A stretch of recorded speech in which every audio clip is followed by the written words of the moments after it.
Calling all angels, archangels, guides, ancestors, devas, deities, and any other entity that wish to be a part of this, so long as they come in full love and light.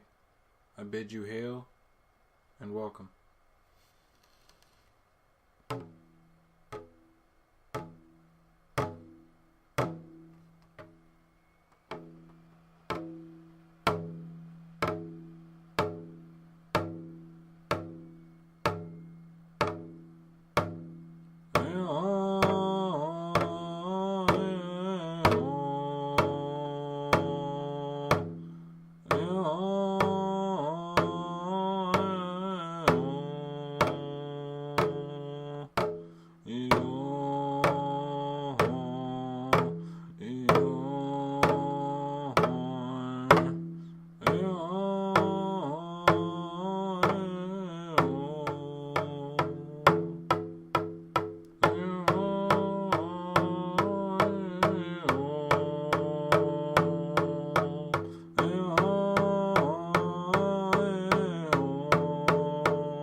Love and light, everyone. This is Reiki Reverend. I'm here today to talk to you about something near and dear to my heart. But first, I just want to say that once again, and I say this every episode because I mean it, I am so thankful for each and every one of you. Your support, all of it. It means so much to me. So, yeah, thank you. That all being said, what is your next big step in developing yourself and your spiritual business? I want you to take a moment to think about that. What is your next big step in developing yourself and your spiritual business? Are you planning on another marketing strategy? Are you planning on just going live a bunch? Are you planning on coming out with a whole new line of services that's totally going to wow your crowd? Well, today I'm here to help you remove some of the guesswork from how you operate on a daily basis with the people around you.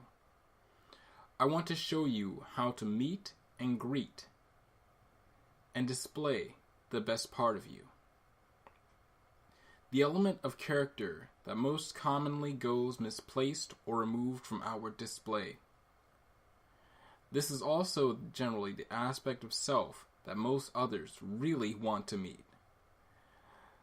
The person you are on the inside, not just who you want others to see you as, but the real you, the authentic you. Being comfortable with your authentic self, whether that be your dark aspects of self, your shadow self, or the light aspects of self, both in full love and light. Now, a lot of you out there have been really curious about who I am, where I come from, and what place do I have in the community of healers. This vast ocean that expands so far and wide. Who am I to consider myself among them? Well, the easiest way to say it is just to say it. I'm me. I am you. And we are all elements of Source. We are all emanations of Source. In full love and light, in full harmony. Ready and prepared at any given moment to sacrifice, no matter the cause. So long as it resonates within our heart space. That is what it means to be a healer. To me, anyway. But who am I really? It's simple, actually.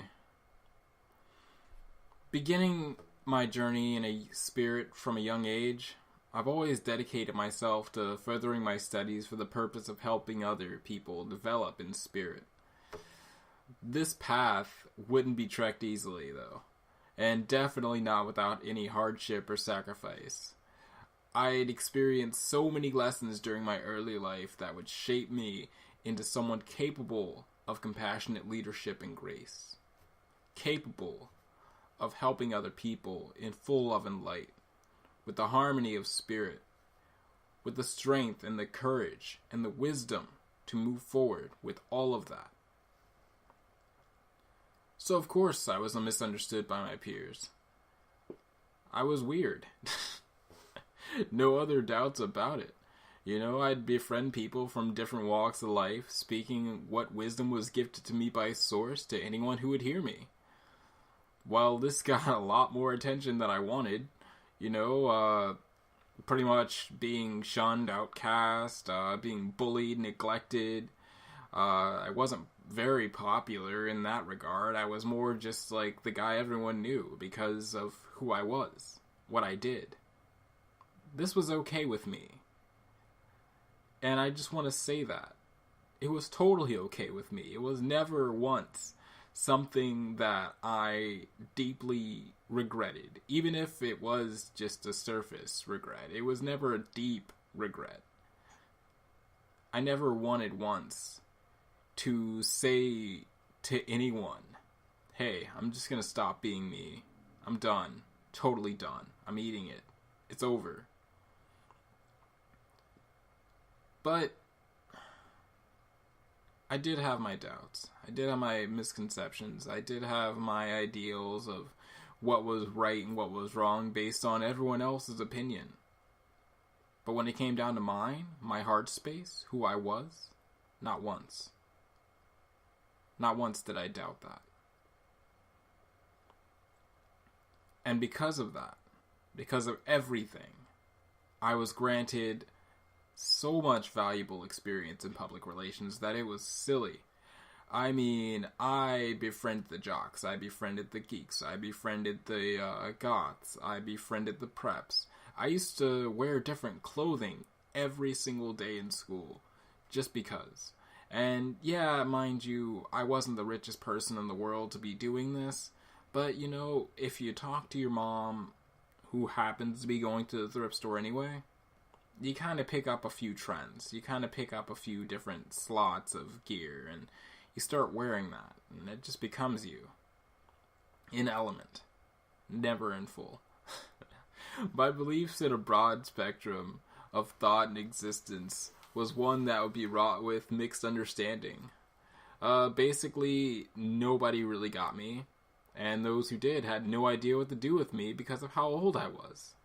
I mean, I had the air of a philosopher by age 12, and I was quickly aspiring to be a great counselor or psychologist by the time I finished high school.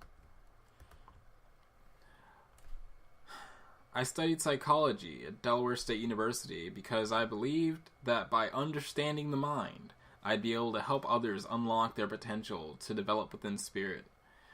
That this would be one aspect of my path that would guide me and just take me so far that I would just become this counselor, sitting in my little chair, taking my little notes, people of various walks of life, give them a little teeny chunk of insight, teeny chunk of inspiration, and just leave them go on their way. Apparently Spirit had other plans in mind. months into my college career, I developed serious issues with anxiety and fatigue that basically forced me to leave my studies. I was lost at that point. I was forced to move back, back in the home. I was living in a dorm at the time. And, there's no accounting for anything else but it sucking. You don't want to go back home after you skyrocket out of that place, after you just get to a point in life where you feel you're finally making it with yourself. You are finally becoming who you are meant to be. And then to just have all of those images just, nah, not today. Sorry.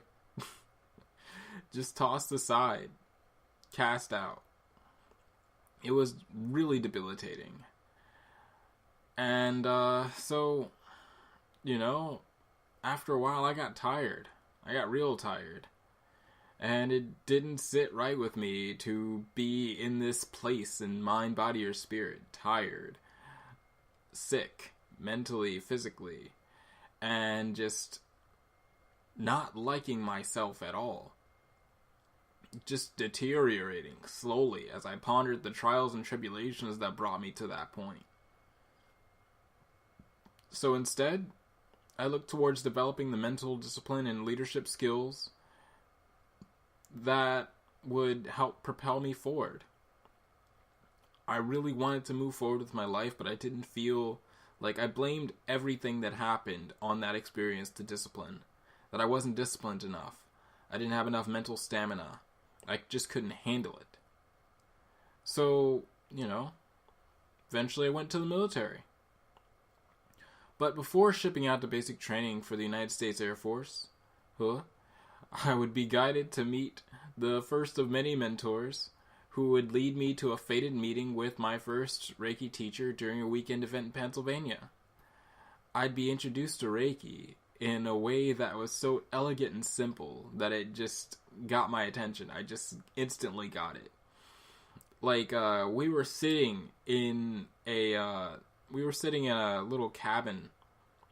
This was on a campground. And, all she was doing the entire time was working on people. One by one. They'd sit in a chair as she talked about Reiki. And she was seriously talking about Reiki as she was practicing on other people. She'd have one hand just waving around in the air as she spoke, and the other hand just occasionally being met with the first studied on the person she was working on. And she just allowed the flow to happen. It was that simple for her. Before that, I had tried my hand at willed healing, and I had done it so many times that I started to get really good.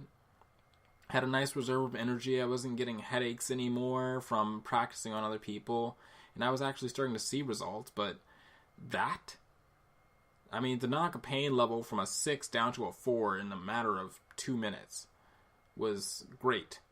And then she worked on another person and knocked them down from an 8 down to a 2. That was amazing. Spectacular, even. And I knew right then and there, this is what I wanted to do. It would be during my attunement to Reiki that I was granted a vision of my future within its light. I would stay in the Air Force for a short time before falling victim to more health issues. This time, depression would accompany the anxiety and the fatigue I had hoped were long gone. Once again, I'm back in the saddle, so to speak.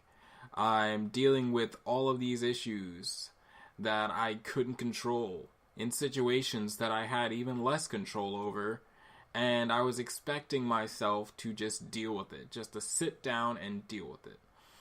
At the time, I had no major support network.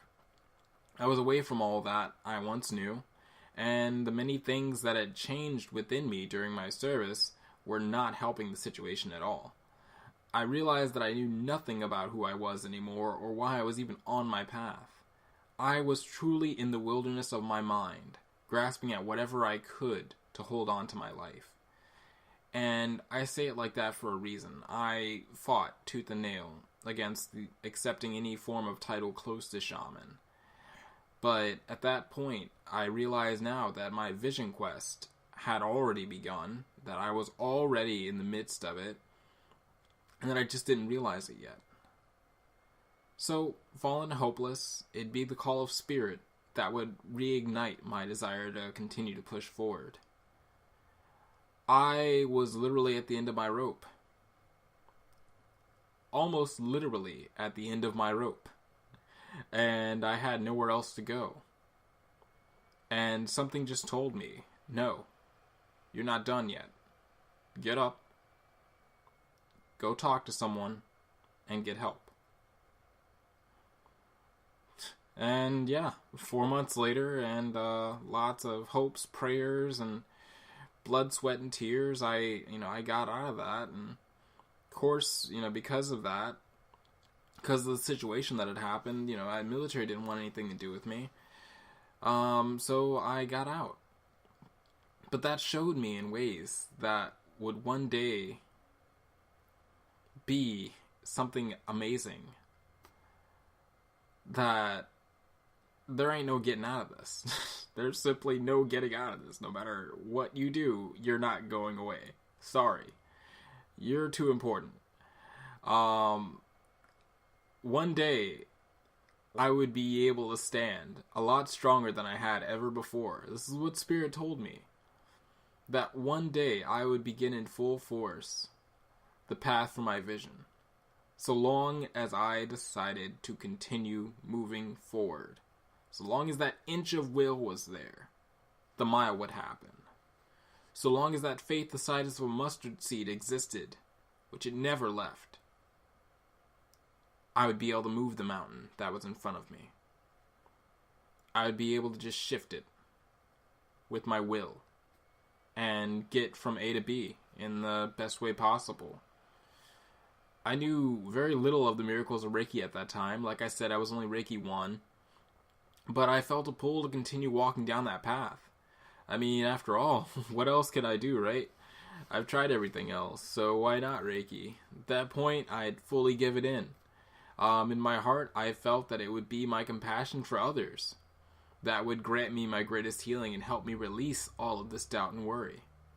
That if I just allowed Reiki to do what it needed to do, that eventually all of this would just mellow out. I would spend some time in Texas shortly after leaving the military. It would be there that I would begin recovering my facilities, learning what I could about Reiki and the old ways of spirit, as well as receiving my attunement to Reiki 2. I was attuned to the level of Reiki Master for the first time in September of 2014, after a major shift would guide me from Texas, back to my home in Delaware, then to Montana, and then finally to Colorado. Montana was fun, but yeah. It was cold, it was windy, it was the middle of August, and I had no idea what I was in for, and then I moved to Colorado, and I just happened to move to Colorado in the middle of, in the beginning to middle of what would be one of the biggest floods they've ever had. And so basically I was stuck where I sat for months while they repaired the roads. I had no outlets to really go very far, just to go get food, get supplies, and be at the whim of the people I was staying with. So of course, when I wanted to continue studying Reiki, what did I do? I went and sought out videos. I just watched a whole bunch of videos by a Reiki master named Steve Murray, and that's where I received my very first master attunement. I'm telling you, it was like so long since I had found anyone to train me. That's where I was. And, I was happy to be there. And I want to let anyone know out there that there's nothing wrong with video attunements, distance attunements, whatever have you. So long as your faith and will and desire to attune with the Reiki exists, then that's all that's necessary for Reiki to enter in you, to become one with you. The only thing that we do as masters when we attune is we help facilitate that connection. We help show you what you already have within you, and we pull it out and then we push it into your hands and through your chakras, and all of that great alignment energy just happens. But it starts within you. I had already began to feel stronger after that, but my fears, they never left. I was so worried about other people saying that I took the, quote, quick path to mastery, so I just kept going. After that, I already knew that mastery was the first step of 1,000, and from there, there's 1,000 more, and 1,000 more, and 1,000 more, so why would I even care what people thought? Well, because I knew that eventually I would be doing something big with this, and I knew that eventually I would need more. I would need to show people more. So, I'd keep this accomplishment to myself, considering myself the, quote, unofficial Reiki master, until I felt unequivocally that I had indeed achieved a state of mastery within myself, that I was confident enough to tell people that I was actually a Reiki master, and practice as if I was a Reiki master. I studied diligently from that point on, reading, watching, and practicing Reiki wherever I could. Eventually I ended up in Missouri, where I met Maya Zahira, and it was Maya that really sparked me again. Like, I received her Reiki 1 and 2 attunements. I already explained to her, what I was doing before all that, and she was totally cool with it. She was so warm and accepting of who I was and where I came from, and she helped me develop that confidence. Because another master recognized me. That's one of the biggest things that I needed. So, I received Reiki 2 from her, like I said. And, I get attuned to so many different levels by so many different masters. I had a Reiki master when I went back to Texas that I studied under. And then eventually I would go to study under another master. And I paid a decent amount of money for those attunements. But I didn't care about the money. All I cared about was just receiving the attunements, receiving the knowledge, and confirming what I already had within me. I was that just hard up for that confirmation that I really needed it to move forward. I needed someone to tell me that I was okay to do this. So it wouldn't be until July of 2016, 2 years later, I was in Iowa, like I said, and this was my second master level attunement. Well, technically speaking, my third, from my current Reiki master.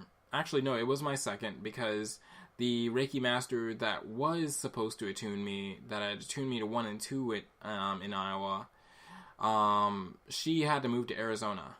So I was forced to find another Reiki master for my third attunement if I wanted it to even be remotely close to, well, something I wanted. And what I wanted at the time was a full-fledged attunement, quote-unquote, where I sat down, the person laid hands on me, and they attuned me.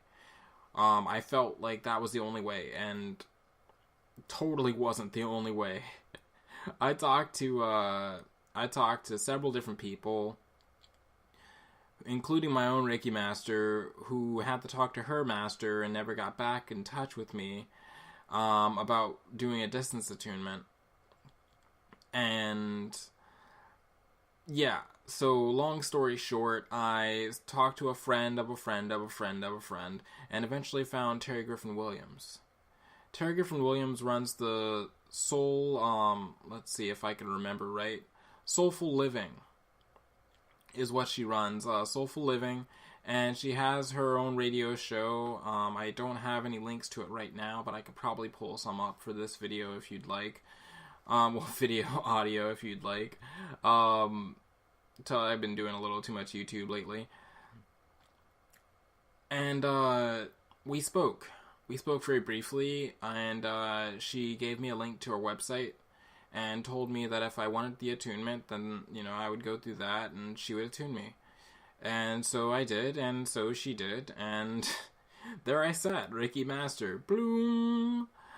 It all just shook my head, for 2 seconds, and then as it resonated, as it all just resolved. I finally felt a little bit more at peace, but I wasn't quite there yet.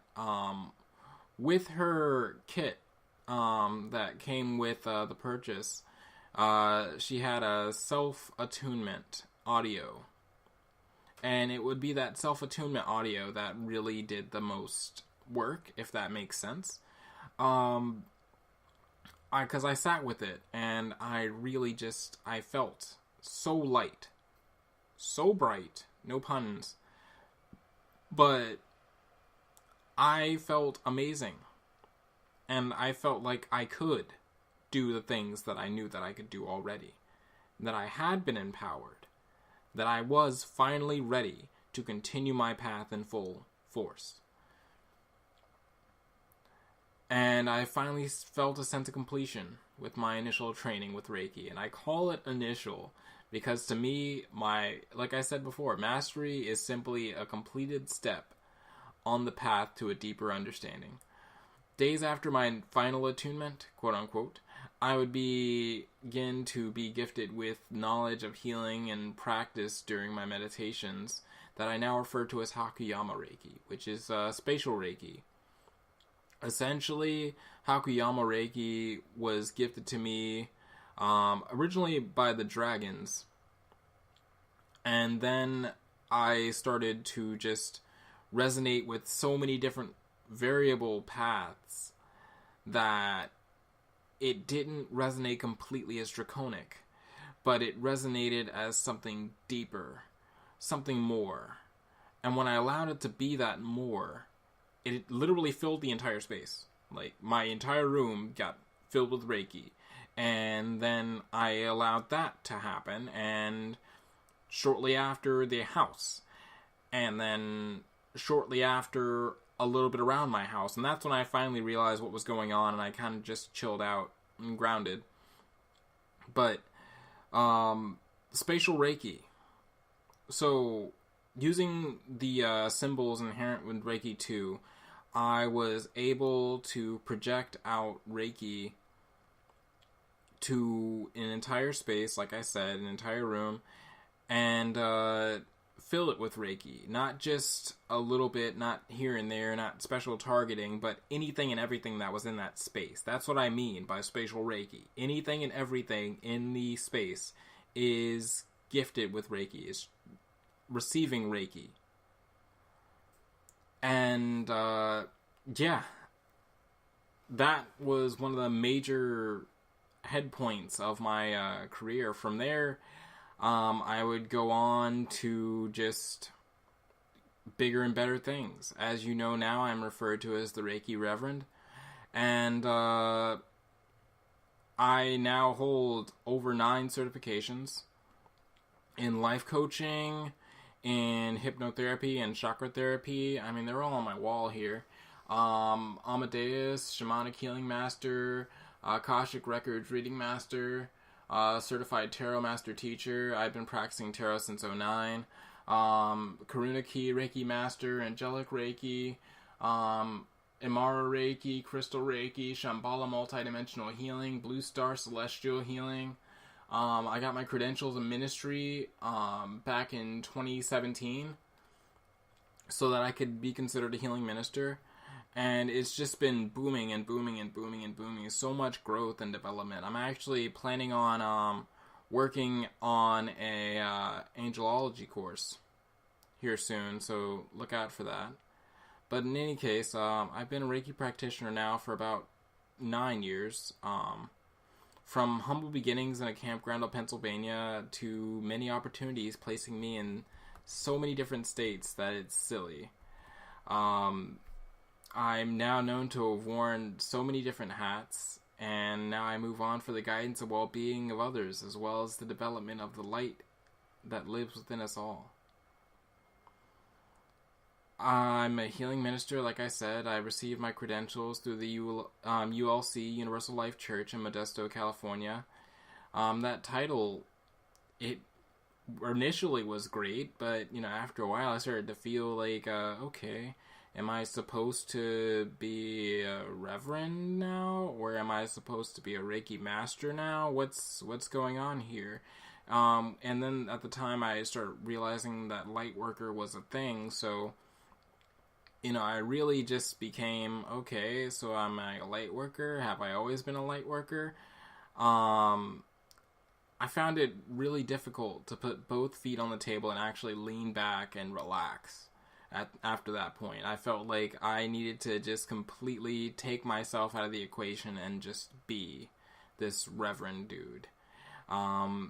Being yourself in that regard is one of the hardest things to do. To take yourself in all your essence and bare yourself to an entire crowd of people who rely on your words and even your actions, like preaching. It's not an extremely difficult challenge, but it's also why a lot of people don't last very long. Because of the exposure. You're constantly there. People will hold you in regard. Even if I don't tell you exactly what I do as a healing minister, you still hold the title minister to some regard, some reverence, no pun intended. In trying to be the ideal minister, I felt that I must constantly be aware of myself and who I portray myself to be. Over time, I found this was very taxing. It was really just dull. It sucked life out of me so hard. It's why a while ago in a conversation with a respected peer that I decided that it was best to just let it go. Just stop trying to be the ideal minister and just be myself at all times. And it's this type of dogma that I personally want to transmute with this show. I want to encourage you all to transmute this, and using my story as a backing, understand how you all can really just be yourselves while continuing to grow as light workers. There's really no wrong way to do this. I'm telling you this right now. As long as you resonate in full love and light, I guess there's that. As long as you choose to resonate in full love and light, there's no real wrong way to do this. So allow for me to speak to you in a manner most consistent with who I am on the inside. A dude. A blade of grass in this massive world that exists not only for my own goals, but also to be part of a collective, to be one with all of existence. How does one do this most simply, but by simply being what I've always been? A dude. That guy. Xavier X. I don't want to bore you with any of my poetic rhetoric or even uncommon dialogues. I'm just going to say it simply. The moment when you realize you can be exactly who you are, even when you're with friends and family, even when you're in front of those people who you call soul tribe or lightworker communities, or even the general public, and continue to work in a manner consistent in the light, that's when you truly progress and can be made to be known as standing in your full power. Now, some of you may think that this is a tall order, something way too difficult to do. It's so hard, but I'm telling you right now that you totally can. It's so in your hands that it's silly. Light and dark. It's just light and dark. When we think about these aspects exclusively, of course there's going to be separation anxiety, maybe even some resentment or guilt. But why? Why are these two concepts so foreign to each other and yet so necessary to exist in their greatest respects? This is because of something called cognitive dissonance, and I'm going to explain cognitive dissonance. Cognitive dissonance is when there is inconsistent thoughts, attitudes, or beliefs. Basically everything that causes us to believe that something is foreign, different, or even unique in its own respect. It's our perceptions at this point that make these things so abstract that they begin to relate. We simply don't want to admit that not only do we need light to be light because of dark, but the opposite also holds true as well. We need dark to be dark because of light. When you're in a grocery store, are you not looking for the best experience ever? Back on the shelves, you notice all kinds of lights and dark. Bad foods, good foods, fruits, snacks, even those things in between like over-the-counter medicine. Ooh, big scare there. Some of these things may be completely unnecessary for your growth and development as a person, but let me ask you this. Would you have noticed any of those bad or good things had they not taught you something valuable to think of them like that? We need our bad apples just as much as our good apples.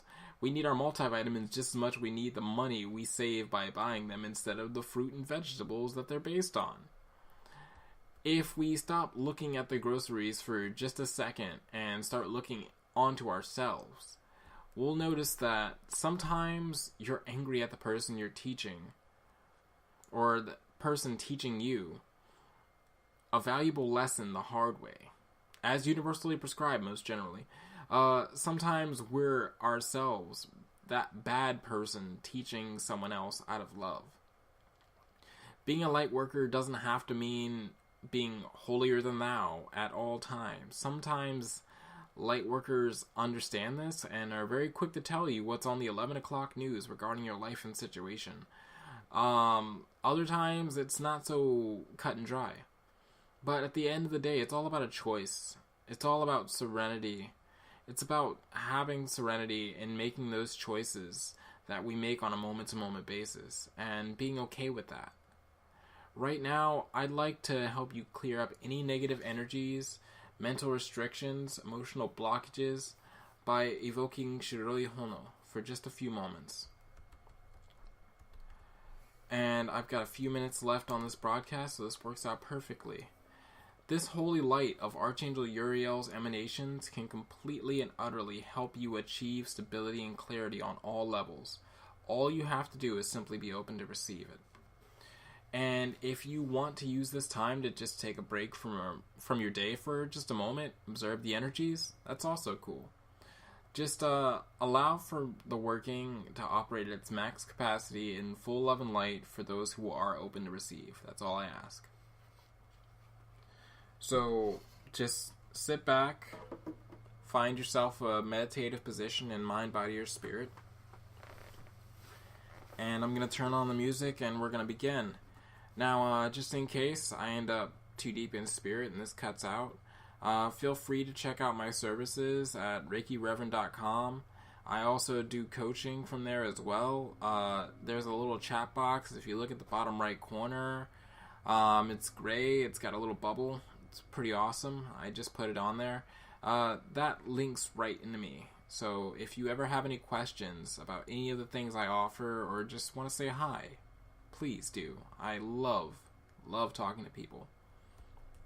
In any case, I'm going to put on some music and here we go. Calling all angels, archangels, guides, ancestors, devas, deities, and any other entity that wish to be a part of this rite, so long as you come in full love and light, I bid you hail and welcome.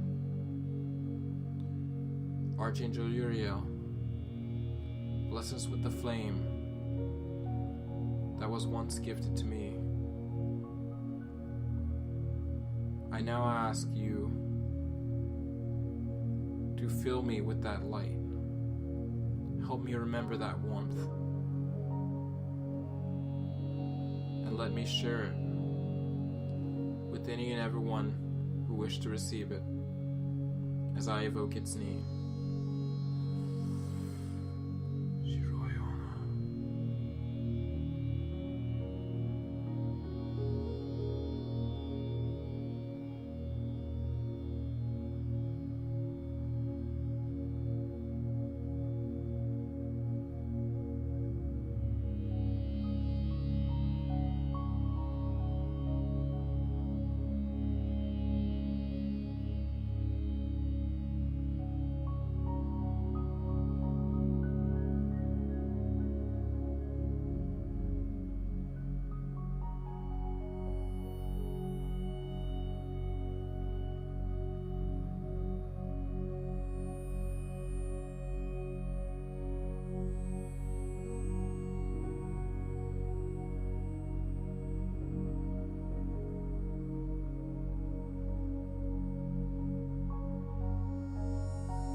Thank you all for joining me.